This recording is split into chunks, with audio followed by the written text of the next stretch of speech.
Larry Elder, the right-winger, hoping to replace Democratic California Governor Gavin Newsom in this recall election, is already predicting defeat and blaming alleged voter fraud for why he's losing.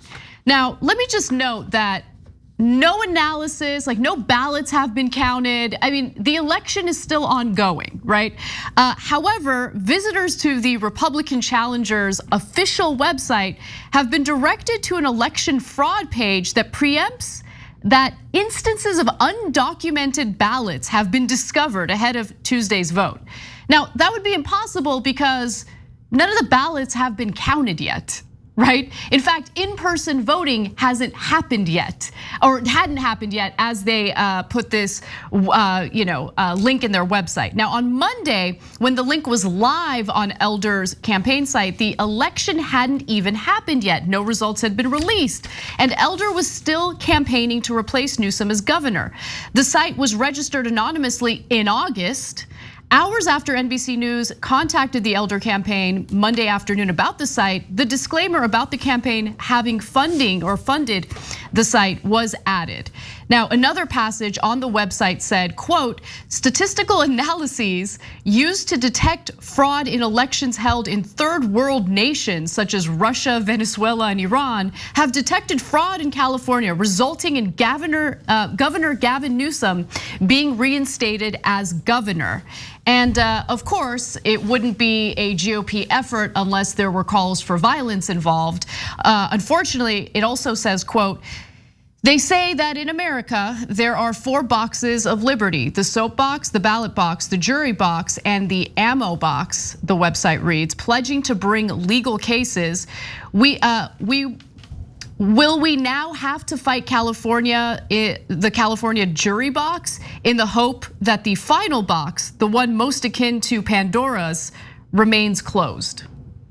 So, I mean, it's just, this is what they do. This is what Trump did in the lead up to the 2020 general election. He then proceeded to claim that there was voter fraud and brought that argument into 60 different court battles, all of which the Trump campaign lost. Trump is now piggybacking off of Larry Elder's talking points about voter fraud in California, which of course does not exist. But this is what they do. They just claim voter fraud when they lose. And in this case, I mean, he's just expecting to lose. So he's really admitting defeat preemptively. Yeah, so there are 3 elements to this story. Number 1, the preemptive concession, which is hilarious. I mean, he puts out a statement from funded by his own campaign about how he lost a day before he lost. And by the way, I don't even know that, I'm not 100% sure that he's gonna lose. The election's today.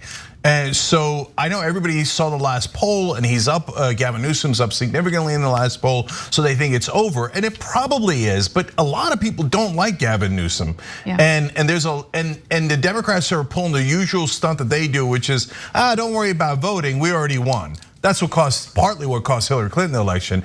So that preemptive concession is absurd by Larry Elder, but they're so used to crying, they don't have any other mode. Oh, we're the victims, we lost. Dude, you haven't even lost yet. Okay, number 2, the brazen lies are, as usual, over the top and unbelievable. Specific allusions to voter fraud that by definition could not have happened yet. There's been no votes counted. There's been no votes reported. There's no analyses of ballots at all. From Iran or Venezuela or anywhere else. But for the right wing, you don't need the truth. It's totally optional. Here's a case where they're lying ahead of time and no one cares. But Nina, the one I'm most worried about is not the funny stuff, it's the serious stuff. That mention of the ammo box is totally gratuitous. In the quote, they say the 4 boxes. I don't know who says the 4 boxes of freedom. I never heard that. People are saying it. Me either. I never heard it either. This is lunacy. And it reminds me of a saying, never let the truth get in the way of a good story. I mean, the only thing that they have is to continuously, all over the country, not just in California, as we all know, is amp up voters to make them think that there is something wrong with the integrity of our voting processes in the United States of America. That's it. That is their entire song and dance. And the fact that Elder is actually doing this before the votes are counted is even more it just causes great alarm for them to be doing that. We should be expanding and protecting access to the ballot box, not playing these games. And even the Brennan Center said you have greater likelihood to be struck by lightning than you do to see wholesale voter fraud in the United States of America. But again, never let the truth get in the way of a good story. And so guys, I'm significantly worried here. This is now at least half a dozen Republican politicians, Cawthorn, Gates, Elder, and several others who have made references to the Second Amendment rights. You know what to do. Josh Mandel did it in Ohio. If anybody from the government shows up at your door, and now talking about the ammo box. And it's not clever to couch it in terms of, oh gosh, I hope we don't have to use ammunition against you, but if you make us do it by cheating, it's your fault. It's your fault. When, by the way, and they're saying this pre any evidence, right? Pre the possibility of evidence even existing, right? That's right.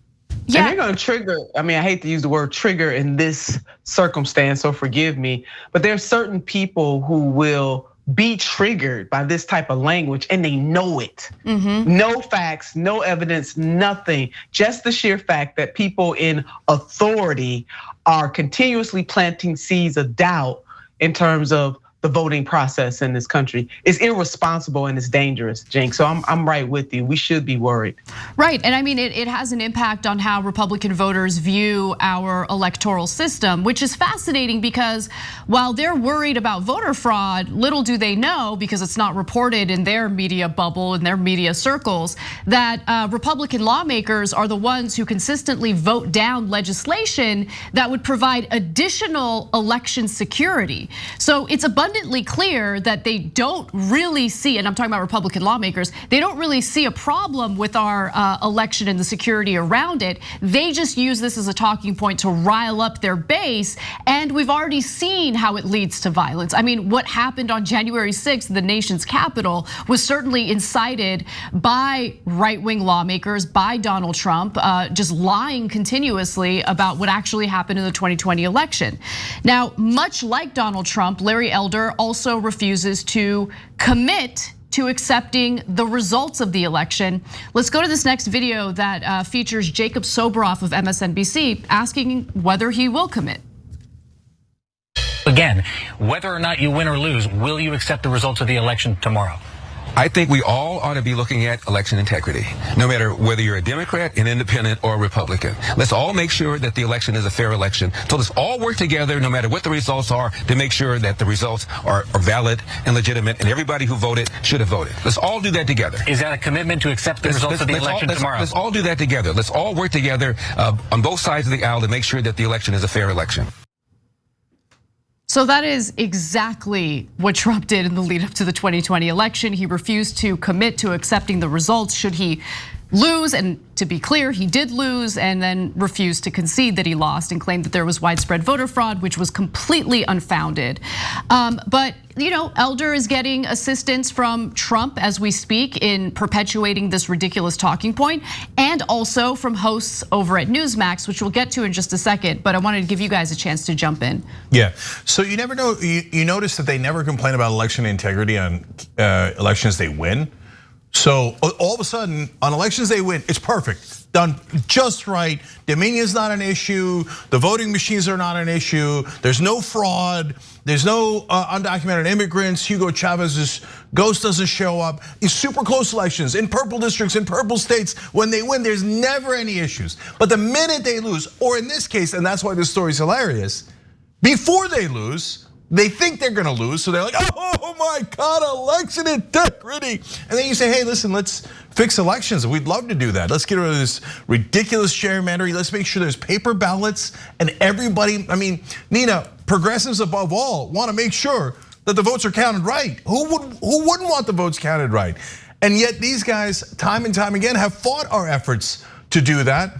So this isn't about election integrity at all. This is just about claiming victimhood, which is, to me, conservative 101. No, it is, and I mean to get their voters hyped up, amped up in this way, is again the height of irresponsibility.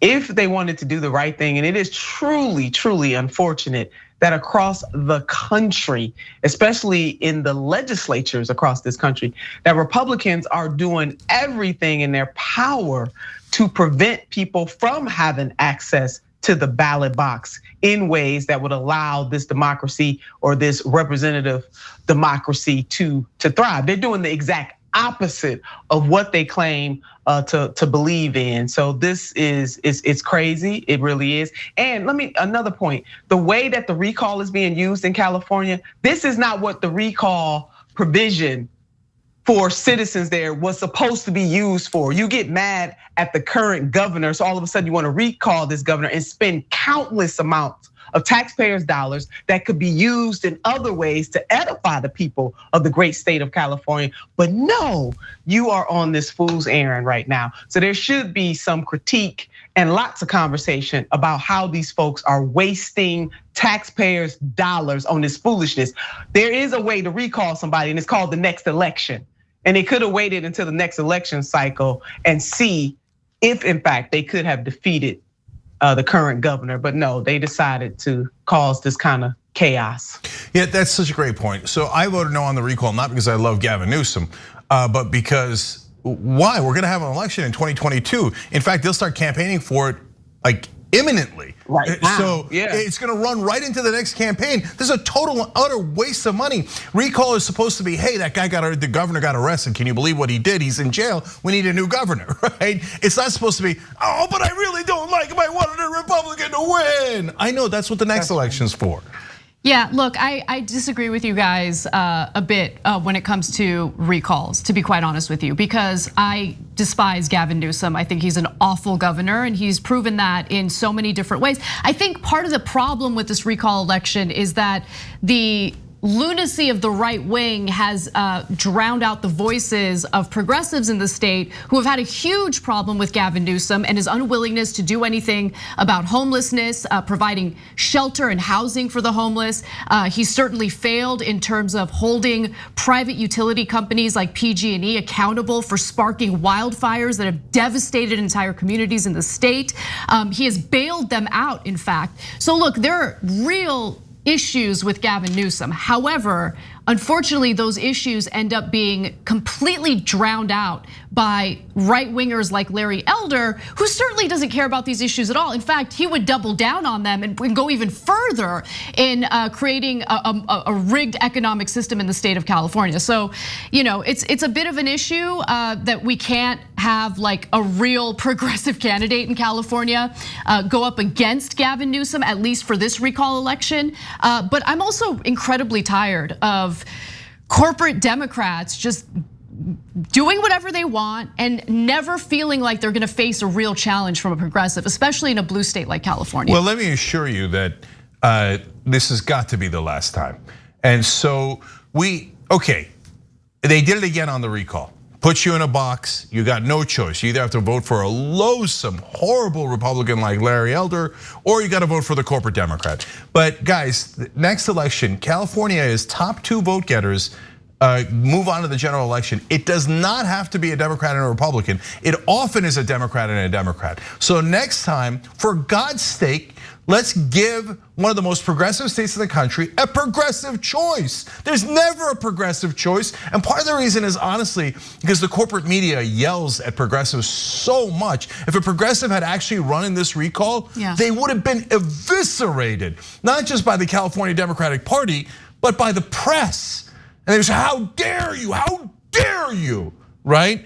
And so next time, I don't give a damn about how dare you. A progressive will almost definitely run, a major progressive against Gavin Newsom in the real election. So again, we had no choice here. I voted no, and I assume you voted no. I voted no on the recall, yes. I mean, look at our options, they're awful. So I would rather stick to Gavin Newsom in the time being and hopefully beat him with a progressive candidate in the next election, yes. Yes, at some point this has to be more than the lesser of the 2 evils. I mean, the lesser of 2 evils is still evil, so I get your point.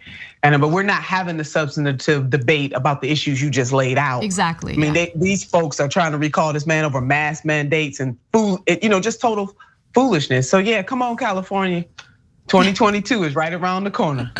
Exactly. There are a lot of great ways to watch the Young Turks, but is there a best way? Of course, the best way is to watch live. Tune in weekdays, 6 p.m. Eastern, 3 p.m. Pacific. You get our uncensored, unapologetic version of the news that you won't get anywhere else. Watch us live.